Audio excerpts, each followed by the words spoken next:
আমার এটা বলতেছে মানে ইঙ্গিত দিয়ে কথা বলে, আমি তো সরাসরি কথা বলে না। আপনার পেটে নাকি বাচ্চা ছিল? এটা আমার বাচ্চাকে নষ্ট করেছে। আমরা আইনি ব্যবস্থা নিয়েছিলাম, থানায় কি মামলা করেছেন কি? কিন্তু কোনো কাজ করে না। দুইজন আসামি বাইরে, কিন্তু দুইজন আসামিরে ধরে না। কোন থানায়? সাভার থানা। আচ্ছা, ঘটনাটা কোথায় ঘটে?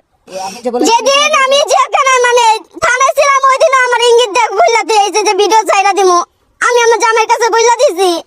পুলিশকে কেন পুলিশের কেন জানাইলো? তা আমরা মামলা কেন করলাম? আমার জামাই পুলিশকে জানাইতে গেছে আমার যে ভিডিও তারা ছাইরা দিব, আমার জামাই মেরে কাজ কাম করতে দিব না, এলাকা আমাকে থাকতে দিব না, এলাকা তো আমাকে লড়াই দিব, আমাকে মাইকধর করব।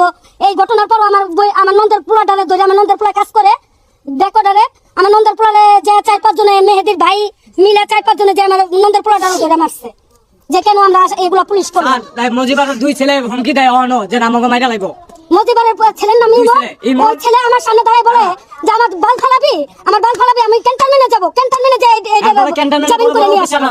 ক্যান্টনমেন্টে বলে বড় বড় অফিসার আছে, এই ইমুনে দাঁড়ায় আমার সাথে এই কথা বলে। ডাইরেক্ট মুখের উপরে রাখছে স্যার। 20 তারিখ হইছে এই ঘটনা।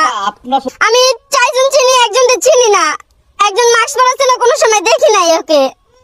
আপা ওরা জানে মানে ভিডিও করতে রাকিবের মানে চিনি না আমি মিথ্যা কথা বলি না। এই যে আমার হাতে প্রমাণ আছে, লাগলে আমি আবার মেডিকেল করে আমি প্রমাণ দেব। কোরআন শরীফ যে গো মামি মাইয়া, আমি যে কথা জীবনে বলি নাই, না কোনো কিছু ছিল না।